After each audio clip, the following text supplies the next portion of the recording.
Now here we want to get into why. Right. Why this backward masking? Why would either deliberately or accidentally would these messages get on this rock music backwards? There's got to be a reason, and I believe we found it. Now, okay, now I've got a book here by Aleister Crowley. You saw his picture earlier. The name of it is Magic, Magick. And on page 481 and 482, I want to read you a piece out of this. Now, I've got several quotes out of like Parade magazine, Hit Parader, Circus, which are rock magazines that it's very well known. Jimmy Page lives in Aleister Crowley's house, and he's a Crowley fanatic. I mean, that was their words. He's just totally into this person and into his teachings. All right, let me read you a piece, and it's off page 481, 42. It says, "First method, let the exempt adept first train himself to think backwards by external means as set forth here in the following." And it says, A, let him learn to write backwards with either hand. B, let him learn to walk backwards. C, let him constantly watch, if convenient, cinematograph films and listen to phonograph records reversed, and let him so accustom himself to these that they appear natural and appreciable as a whole.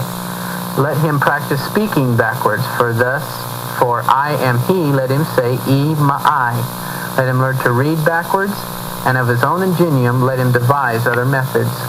So obviously, Jimmy Page would have known about this book.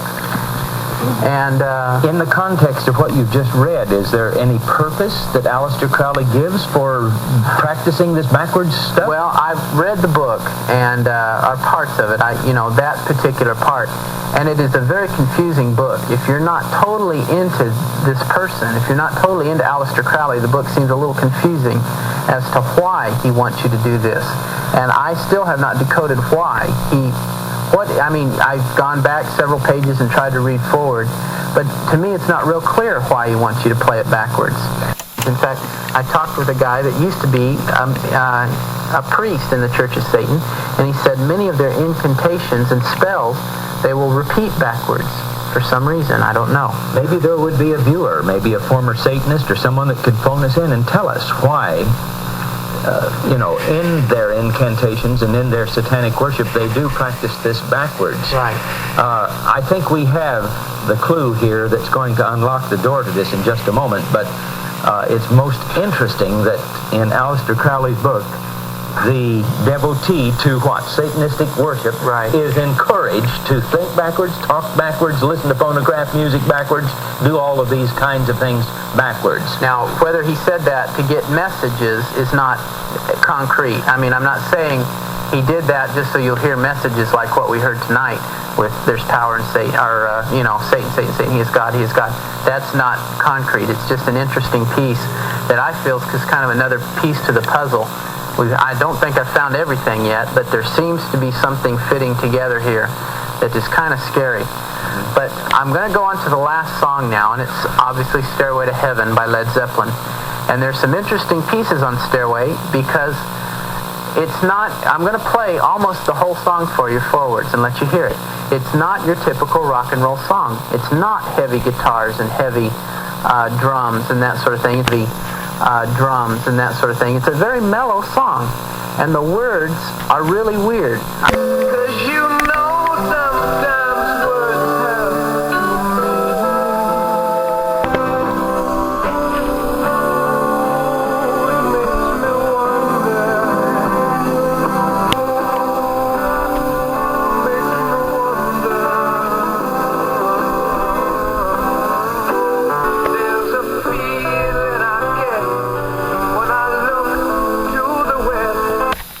The west was the direction of hell, because that's where the sun died, in the west. Sun was born in the east. That was the direction of heaven.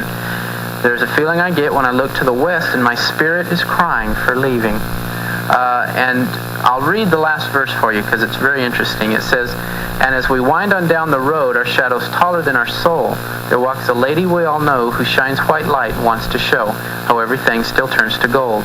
And if you listen very hard, the tune will come to you at last. when all are one and one is all, to be a rock and not to roll. If you listen to the tune, all right, now you're going to play this backwards. Right. I'm going to fast forward, and we'll see where we're at now. In case you don't know. Okay, I'm going to go down a little further, and I'll start playing it backwards. From there. All right, now, to get critics even, or the skeptics, to show them what I'm going to do, I've actually taken the exact piece of tape that you just heard it off of, and I've reverse thread the machine, and I'm going to play that exact piece of tape backwards now. Okay, just to that you've not doctored I have not doctored it in any way. All right, let's go ahead and start.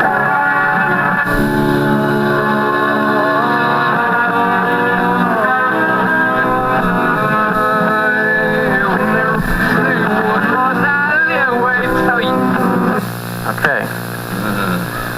I heard something there. All right, listen for I live with Satan, exactly. You might want to turn it up just a little out here on the floor. I live with Satan. Listen again.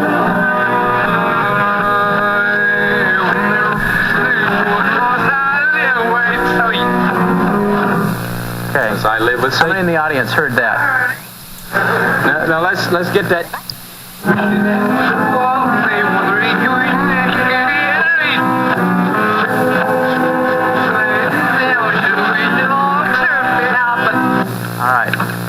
Try another piece. This is something I found the other day. See if you hear the Lord turn me off. Yeah. Okay. The Lord.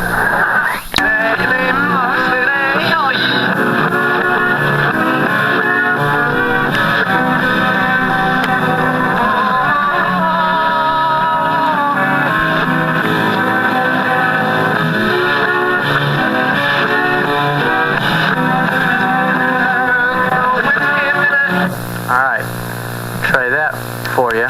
Slow it down. See if you hear there's no escaping it.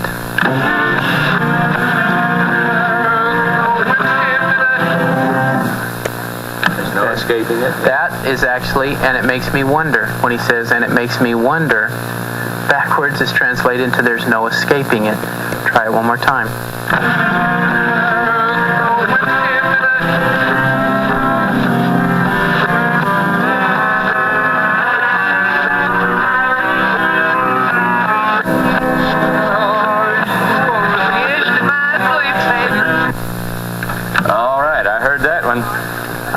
I'll slow this down a little bit.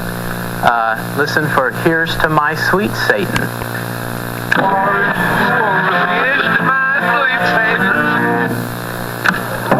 Did y'all hear that? All right, we'll go on. You'll hear here's to my sweet Satan. You'll hear some words, which I could take time to tell you what they are, but I won't.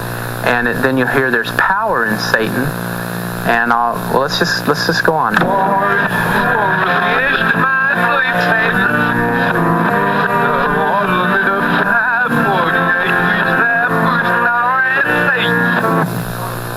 There's power in Satan. One more time.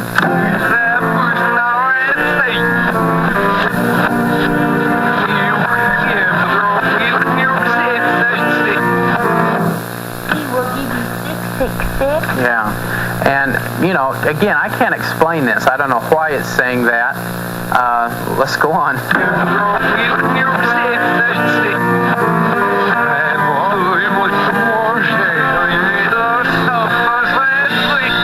All right, I'll end it there. I think that gives you an idea. Of what's on that tape. There's other pieces on further that says